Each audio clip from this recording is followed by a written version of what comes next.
Ei, você, leitor e leitora do Portal do Holanda. Eu sou Humberto Amorim e estou de volta. Hoje é segunda-feira. Todo mundo fala aí na brincadeira, é até folclórico isso, que hoje é o dia da preguiça, mas não é não. Hoje é o dia de muita labuta, porque é a partir de hoje que a gente determina como é que vai ser a semana inteira, né? Na nossa vida laboral, na nossa vida particular. Então eu desejo a todos vocês, com muito carinho, uma excelente semana. E agora eu quero dizer tudo o que eu tenho a dizer, dirigindo-me diretamente, sem nenhuma curva, sem nenhum atalho, para os homens. Se você é leitor homem, como eu e o doutor Giuseppe Filholo, que é um cirurgião urologista, o nosso convidado da entrevista de hoje, se você é do sexo masculino, isso que eu quero dizer. Quando eu digo homem, eu estou me referindo a isso, entenderam? Todos os homens, de todos os tipos, mas que forem do sexo masculino, essa entrevista interessa a você. Eu mesmo, como homem do sexo masculino, eu estou super interessado e curioso com tudo que o Dr. Giuseppe tem a dizer para a gente. Veio aqui com muita, mas muita elegância e determinação e gentileza contar para a gente. Nós vamos falar sobre referências médicas que têm a ver com o órgão sexual masculino, que nós chamamos de pinto, nós chamamos de pênis, nós chamamos de pau, nós chamamos... São muitos nomes que a gente chama. A doutora Andréia, ela é ginecologista, ela veio aqui e falou sobre a vulva, a vagina. Aí ela disse pra gente o seguinte, que existem vários nomes para o órgão reprodutivo da mulher, né?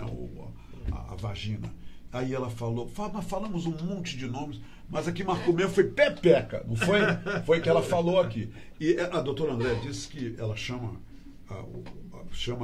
o órgão sexual dela de joinha. Não, Humberto, eu chamo de joinha. Então é o seguinte, agora mudou o jogo. Vamos falar agora do Bilal.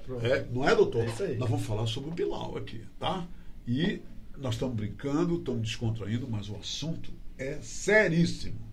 Então, homens, por favor, fiquem aí apostos. Eu vou voltar daqui a 15 segundos e levem com todo respeito e consideração essa entrevista, porque tem a ver com a nossa saúde peniana, tá bom? E ele tem revelações aqui a fazer que são do nosso maior interesse. Eu volto já. Se quero te amar e te amar e te amar muitos anos, cuida bem de mim. Então misture tudo dentro de nós. Estamos de volta e o nosso ilustre convidado de hoje é o Dr. Giuseppe Filholo, que é cirurgião urologista. Vamos conversar com ele, tá? Preste atenção. Dr. Giuseppe, seja muito bem-vindo. Bem-vindo mesmo à Hora do H aqui no Portal do Holanda. É uma honra e uma satisfação recebê-lo. Muito obrigado, Humberto. Eu sempre escuto falar realmente no seu programa e a audiência é enorme, né? E parabéns, continue assim, vamos nessa. Estou à disposição. Muito obrigado. Doutor Giuseppe, primeiro nos explique qual é a missão, qual é a função principal do cirurgião urologista. Ótimo. Isso é uma coisa interessante. O urologista, na verdade, é um médico que cuida do aparelho urinário, tanto de homens quanto de mulheres, e da parte genital masculina. É o primeiro tabu que cai. O urologista, ele não trata só de homens. Olha só.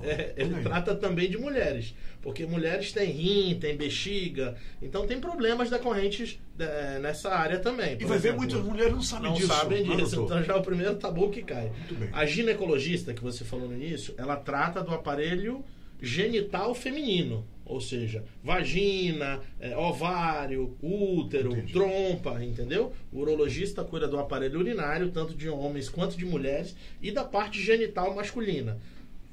Muito bem. Doutor, quando o menino nasce, né, ele, ao se desenvolver, um dos primeiros brinquedinhos dele é o seu pintinho. Isso não resta qualquer dúvida. Agora, no desenvolvimento do menino, pouco é falado pelos pais, pelos parentes, sobre o seu pênis, como deve ser tratado. Isso. O senhor poderia nos dizer, claro. Nessas fases, quando o menino nasce, os testículos dele não estão lá, eles têm que descer, não é isso, doutor? Para você ter uma ideia, embriologicamente, quando nós somos ainda embrião, o testículo ele nasce lá atrás, lá no retroperitônio, atrás, perto dos rins mesmo. E no último ele não está fora, ele está dentro. Ele está dentro do abdômen. No último trimestre da gravidez, o feto do sexo masculino, o testículo migra para a bolsa testicular, que é onde ele tem um ambiente, digamos assim, mais saudável para produzir os espermatozoides, produzir os hormônios. Ele fica mais ventilado ali na bolsa testicular. A temperatura externa na bolsa testicular é digamos assim, um ambiente favorável, diferente do quando ele está intra-abdominal. Então, já para começar a história, realmente tem crianças que nascem com o testículo fora da bolsa. Então, uma das coisas... Quer dizer, o testículo não desce? Não desce. Uma das coisas que o pediatra avalia quando o bebê nasce é se o testículo, realmente os dois testículos estão na bolsa. Porque esse testículo ele pode ter ficado pelo caminho. Para que as pessoas entendam, algumas pessoas podem até não entender, são os dois ovinhos, né? Isso, perfeito. Que a gente tem que descem. Que são os órgãos, as gônadas masculinas. Aquelas gônadas, semelhante aos ovários na mulher, que são os responsáveis pela produção de hormônio no homem. O principal, no caso, é a testosterona. E depois, quando ele entrar na puberdade, produzir as células germinativas também, os espermatozoides, etc.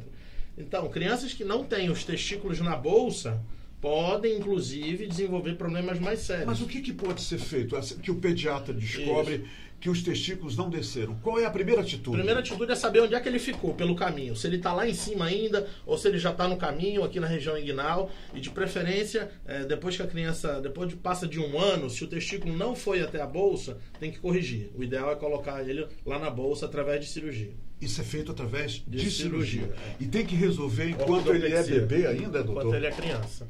Porque se passar muito tempo, aquele testículo, como eu falei, ele não está num ambiente favorável.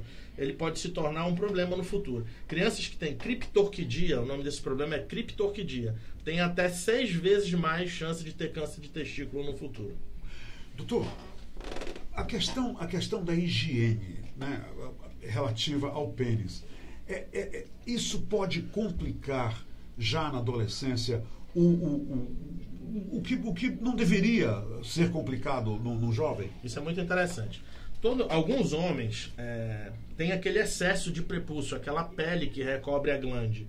E algumas vezes esse anel é tão estreito que ele não consegue exteriorizar a cabeça do pênis, a glande, para fazer uma boa limpeza. O prepúcio é aquela pele que cobre a cabeça do pênis. Isso. Às vezes o anel é tão estreito, que é a verdadeira fimose, que ele não consegue fazer uma boa exteriorização da glande para fazer uma higiene. O que é fimose, doutor? Fimose é justamente esse excesso de prepúcio com um anel de pele, um anel estreito, que o indivíduo não consegue exteriorizar a glande para fazer uma boa higiene.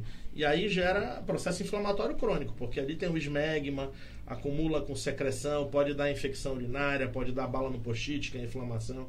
E em casos mais severos, se não tratado adequadamente, pode até virar câncer de pênis. Doutor Giuseppe, quando é que uma mãe, né, a gente tem sempre recomendações quando é que a menina tem que ir visitar a ginecologista. Quando é que um menino deve visitar o urologista? Qual é a idade boa e que conselho o senhor daria às mães agora para desses meninos? Então, esse agora recente, esse assunto é um tema que está sendo muito veiculado pela Sociedade Brasileira de Urologia, que é justamente estimular os meninos a procurarem urologista já desde da infância mesmo, né? Da puberdade, porque cada fase tem uma situação que você precisa verificar. Por exemplo, na infância tem essa questão da criptorquidia, que é a ausência do testículo na bolsa. Tem a questão da fimose também. Na puberdade ele já começa a querer se conhecer. Então vale a pena conversar com um profissional. Começa a se tocar, começa a se masturbar. Masturbação, é isso que quer dizer?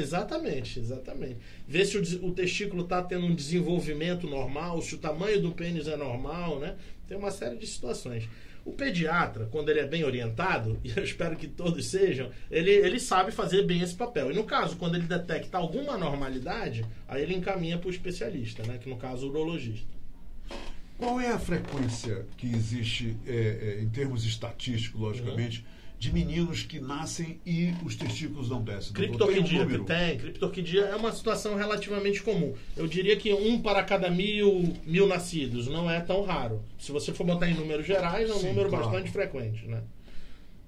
Doutor Giuseppe, eu lhe perguntei, quando é o menino na adolescência, ele deve, tipo, depois dos 13 anos, ele deve até aos 18 anos visitar o urologista? Sim, ou o senhor acha que não... Não, eu acho que sim. Inclusive, eu tive até uma conversa... O senhor recebe meninos no seu... Claro, tem recebido claro, meninos de 13 a 18 anos no seu gabinete? Sem dúvida nenhuma, sem dúvida. Isso é muito comum, isso inclusive. É muito bom, muito comum, isso. Olha só, para você ter uma ideia, existe um problema que a gente até conversou antes, no início de começar a entrevista, que é o câncer de testículo. Sim. Pra você ter uma ideia, ele atinge jovens nessa faixa entre 15 e 35 anos, que são adultos jovens. Começa na fase da puberdade e vai até adultos jovens, né? E como é que é esse câncer de testículo? Normalmente aparece como um nódulo no testículo, um nódulo indolor, que aumenta progressivamente, e se não tomar cuidado, é uma doença que progride rápido. E o que é recomendável? O garoto, ele procurar, como a mulher procura nódulos do seio? É o mesmo autoexame, processo? perfeito. Um autoexame, né? É exato. Porque como é um órgão externo... É indolor, quer dizer, esse nódulozinho não causa nenhuma dor nele, não é? No caso de câncer é indolor. Agora, existem outras causas que podem causar aumento do volume do testículo. Por exemplo, hérnia, que é relativamente frequente também. Hérnia inguinal, né? Hidrocele, que é o acúmulo de líquido no testículo. Às vezes inflamações, como as orquites. De maneira que eu acho que tem que desmistificar essa história. Realmente, se você tem algum problema nessa área genital, seja criança, seja jovem, seja adulto, seja um senhor acima de 60 anos, na terceira idade, tem que procurar o urologista. A mulher, ela tem mais facilidade de ir no médico, né? Os homens, eles já têm um certo... Pois é. O homem tem esse problema com o exame da próstata. E agora o senhor nos traz essa novidade, né? Que é preocupante, de que os homens devem verificar se o seu testículo está normal. Quer dizer, porque qualquer homem nota qualquer diferença, não é, doutor? Perfeito. Alguma coisa diferente. O que eu percebo ainda é que as pessoas têm um certo preconceito, sabe?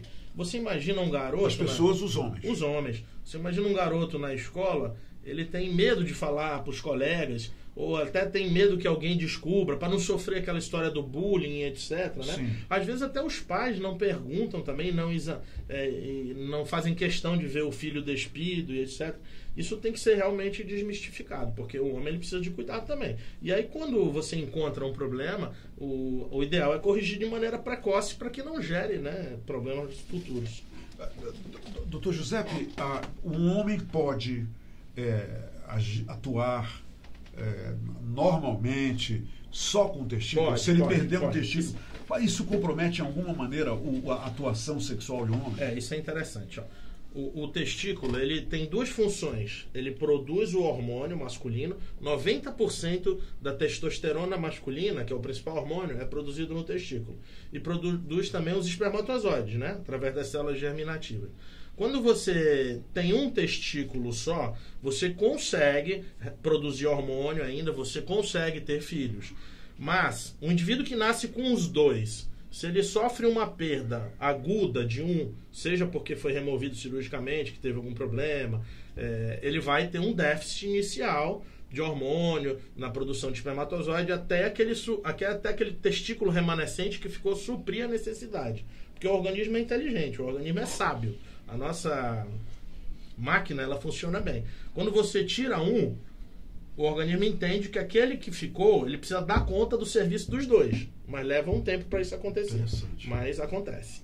Ele, digamos assim, consegue repor, né, a perda do outro.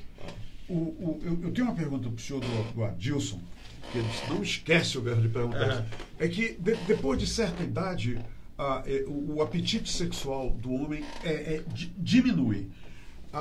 E isso tem a ver, com isso mesmo, a diminuição da produção de testosterona? É isso? Coisa interessante. Você vê como o espectro do urologista é muito grande. Além de a gente atender mulher também, que eu te falei, que muita gente não sabia, a gente atende crianças, atende jovens, atende adultos, atende idosos. O homem, ele continua sempre produzindo a testosterona, diferente da mulher. A mulher chega um período que ela em entra... Em qualquer idade o homem em produz qualquer a idade. testosterona. Exatamente. Diferente da mulher que ela entra na menopausa. O órgão, a gônada genital, que é o ovário, ele entra em falência mesmo e para de produzir o hormônio. É por isso que ela não consegue engravidar depois depois da menopausa, depois dos 50 anos. E para de menstruar também. E para de menstruar. O homem não. O homem, ele pode engravidar até os seus 90 anos, etc. A gente sabe que, com o passar dos anos, por exemplo, na faixa etária dos 60 anos, tem um estudo recente que saiu agora da Sociedade Brasileira de Urologia, 40% dos homens, nessa faixa etária dos 60, já tem alguma diminuição nos níveis, uma deficiência que chama distúrbio androgênico do envelhecimento masculino.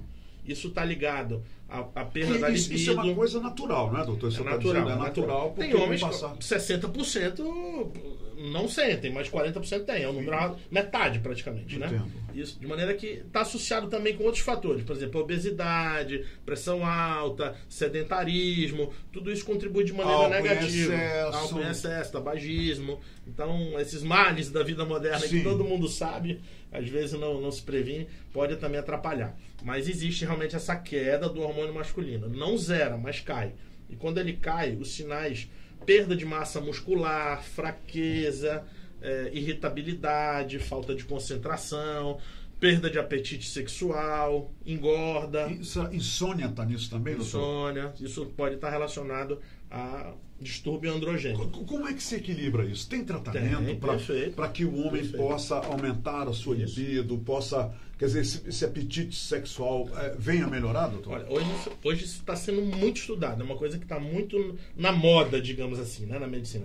E realmente os trabalhos que eu tenho lido, todos são a favores, quando é bem indicada a reposição. Por exemplo, controlado. Quando o indivíduo não tem nenhum problema na próstata, que a próstata é um órgão-chave. Se você tem um problema na próstata e você indica o uso de testosterona externo... Quer dizer, aplicações de testosterona? Você pode estar jogando álcool numa fogueira. Aquilo pode, digamos assim, aumentar a chance daquele problema na próstata crescer mais rapidamente. Então, tem que ter segurança para fazer a reposição hormonal. Indivíduos que não têm problema... O item número 1 é estar com uma próstata em dia, sadia, não é isso? Dentro dos parâmetros normais. Exato. Para a aplicação de hormônio. Isso. E o hormônio é aplicável, então, em homens? Os homens podem ter aplicação de hormônio? Existem várias vias de aplicação, né? Via oral, comprimido. Não é uma via tão boa, porque quando passa no metabolismo hepático, boa parte da testosterona vai embora. Aplicação na pele, que é o gel, tem uma função boa, mas não sobe tanto, digamos assim. Ele mantém nos níveis que você quer. Se for um déficit leve, você quer subir um pouco, você consegue com a aplicação de gel. E as injeções intramusculares, que são vários tipos, elas realmente você consegue um nível mais alto. O que é importante. Muitos homens querem ser super-homens. Eu não recomendo isso. Se a testosterona, vamos lá... Super-homens em que sentido, doutor? Cara, a testosterona normal, ela varia muito. Tem uma variação que vai de 200 a 800. O indivíduo está com 500, ele está bem. Ele não precisa... É um bom número. Ele não precisa ter 2.000 de testosterona, não precisa ter 3.000 de testosterona. Porque eu comparo sempre com a gasolina do carro. Se o carro está com o tanque cheio, não adianta você botar mais gasolina, porque não vai ter um rendimento melhor. Na verdade, aquilo pode... É verdade. Pode É uma boa analogia essa sua. Muito bem. E aí o indivíduo pode ter problemas em virtude disso. O excesso de hormônio, às vezes anabolizante para ficar forte, causa atrofia testicular. Por quê? Porque o testículo entende que não precisa mais produzir hormônio. Se ele já está recebendo externo, ele para de produzir. E aí o indivíduo vai ter realmente dificuldade, infertilidade, vai ter que ficar dependente do hormônio, pode aumentar os níveis de diabetes. O hormônio causa dependência, doutor? Causa. Se você começa a usar de maneira inadvertida externamente, o teu organismo entende que não precisa mais produzir, porque você já está recebendo por fora, então ele causa um biofeedback negativo. É aquilo que o senhor falou, o organismo é inteligente mesmo. Ele vai se adaptando. Você já está com um nível de 2.000, então o testículo para de produzir. Doutor, o que o senhor tem a dizer sobre... O nosso leitor quer entender isso. A impotência psicológica existe e a impotência física, ela é tratável? São duas perguntas sobre impotência sexual. Isso é o dia a dia do consultório do urologista, né? Existem causas orgânicas, causas físicas de impotência. Impotência é a dificuldade de manter a ereção. Para você ter um ato sexual saudável, né? E prazeroso. Perde a ereção, ou às vezes não consegue manter a ereção mesmo. Não, manter isso quer dizer, não consegue nem ter não a consegue ereção? Tem paciente que não consegue ficar com o pênis duro. Não consegue ficar com o pênis duro. Tem uma situação que a gente sempre pergunta no consultório, é se quando ele acorda de manhã ou de madrugada, ele tem aquela ereção matinal, aquela ereção fisiológica. O pessoal chama de tesão do mijo. Tesão do mijo. É isso mesmo. Eu lhe fiz rir. Eu estou falando tão sério, eu lhe fiz rir. Aí o senhor pergunta isso e aí? Por que o senhor faz isso? Quando o indivíduo tem essa ereção fisiológica, é sinal de que o mecanismo está preservado. As artérias, as veias, tudo bem, os nervos estão funcionando. E às vezes é por problemas emocionais mesmo. E o senhor vai atrás de outras causas. Exato. Porque, doutor, uma coisa é certa, e isso a minha avó já me ensinou. Se a coisa não vai bem aqui embaixo não acontece nada. Procede isso, doutor. Total. Pra você ter uma ideia, pro pênis ficar em ereção, tem que aumentar em torno de 60 vezes o fluxo sanguíneo. O pênis é uma esponja, ele precisa se encher de sangue. E aí, para ocorrer isso, tem que estar relaxado. O indivíduo tem que estar, digamos assim, num ambiente favorável, mas tem que ter um certo relaxamento. Se ele estiver muito ansioso, com uma descarga de adrenalina e etc., aquilo vai contrair o vaso. Em vez de encher de sangue, vai ficar, obviamente, flácido, né? Tem uma coisa que é muito frequente, a ansiedade de performance.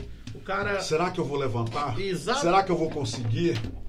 Quer dizer, pensou nisso, já está perdendo o jogo. Já vai entrar derrotado. Aí já é difícil, já é mais difícil, não é isso? Aí vem aquela história, eu vou tomar um remédio... Vou tomar um uísque... Vou tomar um uísque, que é para ver se eu consigo... Isso não funciona, né, doutor? Isso aí não...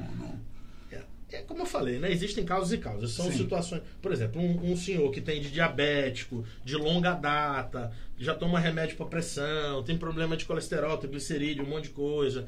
Esse indivíduo realmente ele precisa de um empurrãozinho, digamos assim, para funcionar melhor. Mas quem tem saúde boa, na maioria das vezes é um tratamento mais psicológico mesmo. Doutor, tem o Fábio Souza que está nos vendo e ele colocou aqui... Eu estou com medo agora, pois vou me operar de varicocele. O que o senhor tem a dizer sobre isso, doutor?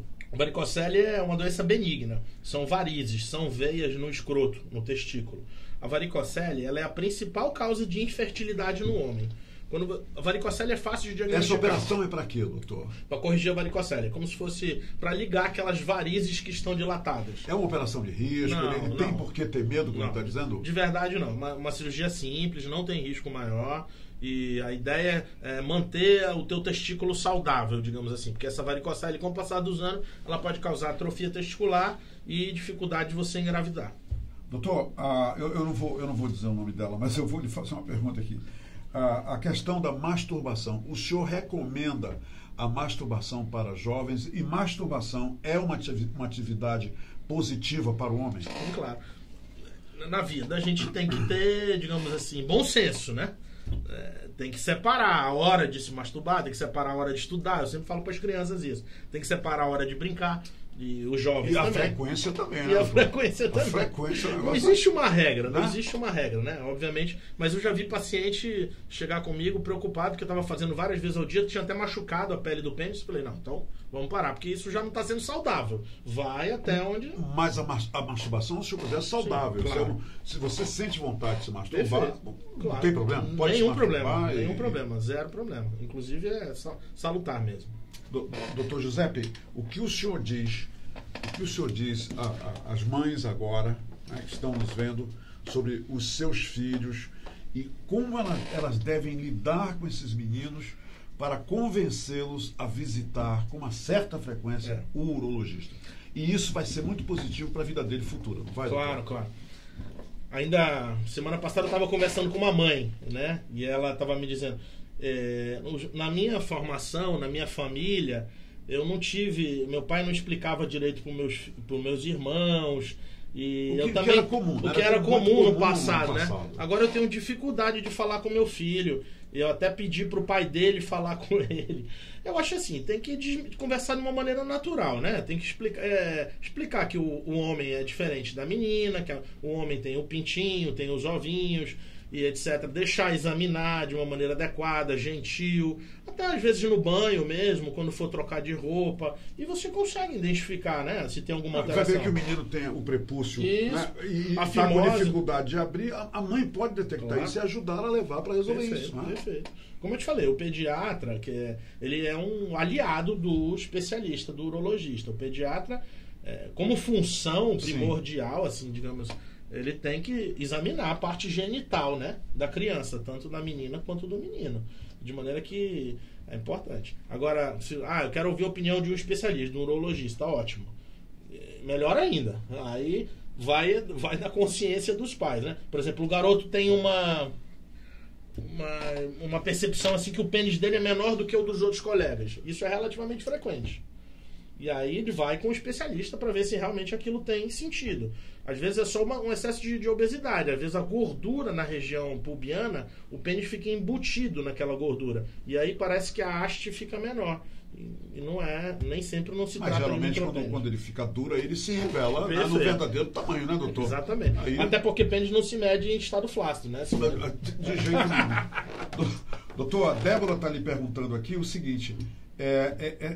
eu ouvi dizer que certos homens levam injeção no pênis para obter uma ereção. O que o senhor tem a dizer sobre isso?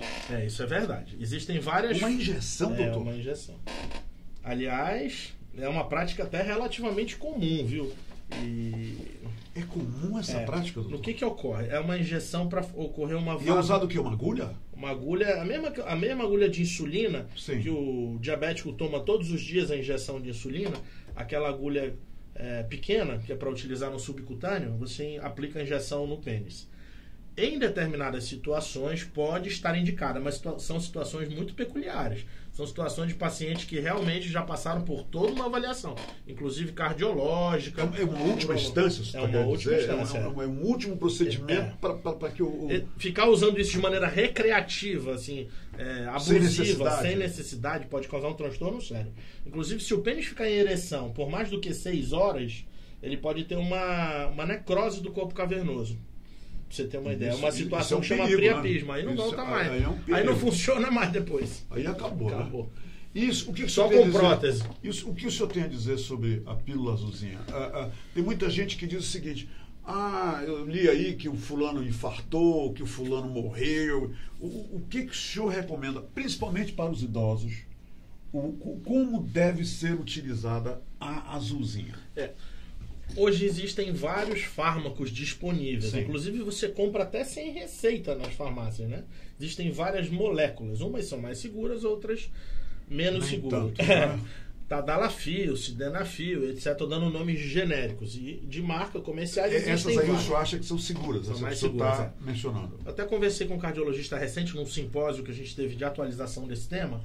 E assim, teve um deles que me falou uma coisa muito engraçada. Giuseppe, se o seu paciente não toma remédios para o coração à base de nitrato, que são vasodilatadores coronarianos... Tipo para pressão alta, isso quer dizer? Tipo para pressão alta e para abrir a circulação, por exemplo, problema de coronária, que já infartou, etc. Sim. Determinados remédios têm interação com esses outros para a parte sexual, então não devem ser misturados. Se o seu paciente não toma nenhum remédio desse e consegue subir 2 lances de escada e não chega lá com falta de ar, não chega ofegante e tal, pode usar determinado remédio que não vai causar problema. Interessante. Foi uma analogia... Que, assim, se ele conseguir subir sem ficar sufocado 2 lances de escada, é um bom quadro para ele usar o azulzinho. Perfeito.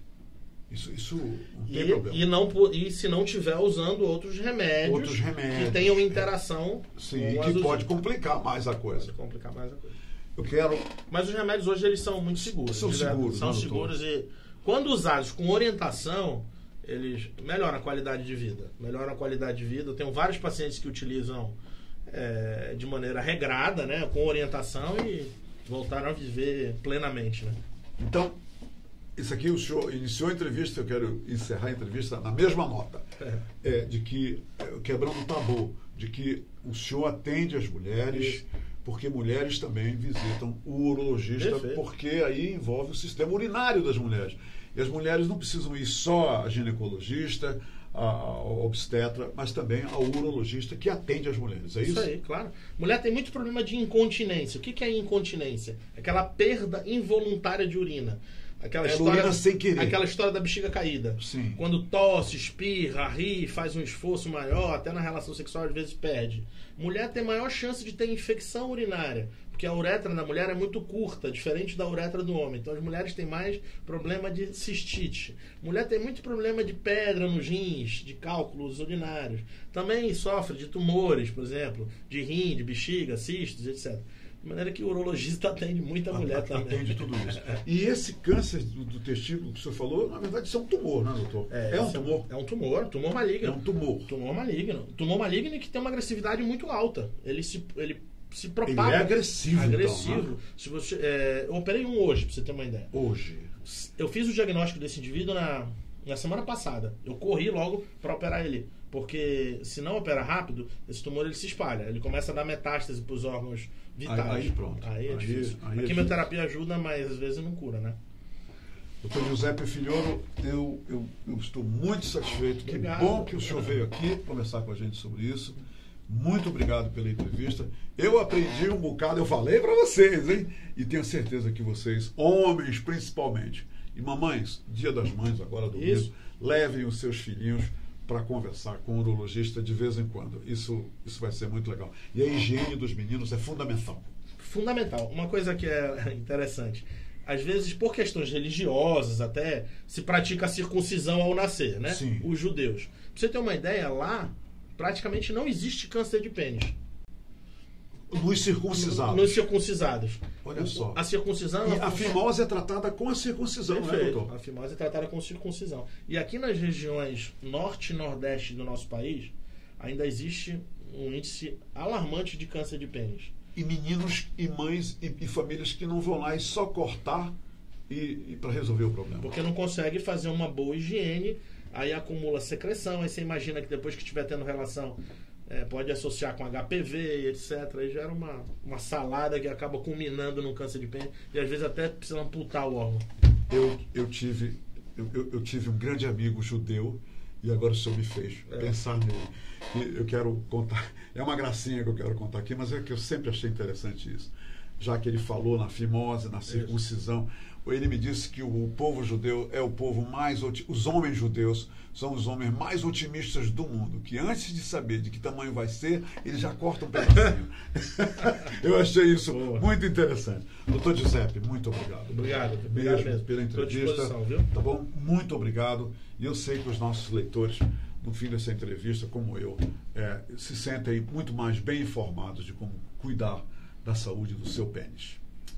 Gente, até amanhã. Amanhã não teremos o programa. Excepcionalmente, eu peço desculpa a vocês. Nós não faremos o programa amanhã, porque eu tenho e quero compartilhar com vocês isso com muito orgulho. Eu tenho amanhã a honra, o privilégio de receber na Assembleia Legislativa, 13h, o meu título de cidadão do Amazonas, que está sendo me concedido pelos deputados estaduais aqui do estado do Amazonas. A partir de amanhã eu serei um cidadão do Amazonas. Parabéns. Diplomado igual o doutor José, que é natural. Justo e merecido. Muito obrigado. Então, por isso, amanhã excepcionalmente não teremos entrevista, porque eu vou lá pegar o meu título de cidadão do estado do Amazonas e desde já agradeço a todos que, direto ou indiretamente, contribuíram para que esse título chegasse às minhas mãos, porque sem a participação, o concurso de muita gente na minha vida profissional, e é por causa da minha atividade profissional que eles me dão esse título, sem o concurso de muita gente, muita gente, eu não teria jamais me credenciado para esta honra, para este privilégio. Então, até depois de amanhã, tá? Eu já vou voltar como cidadão do Amazonas, tá bom? Tchau, pessoal. Parabéns.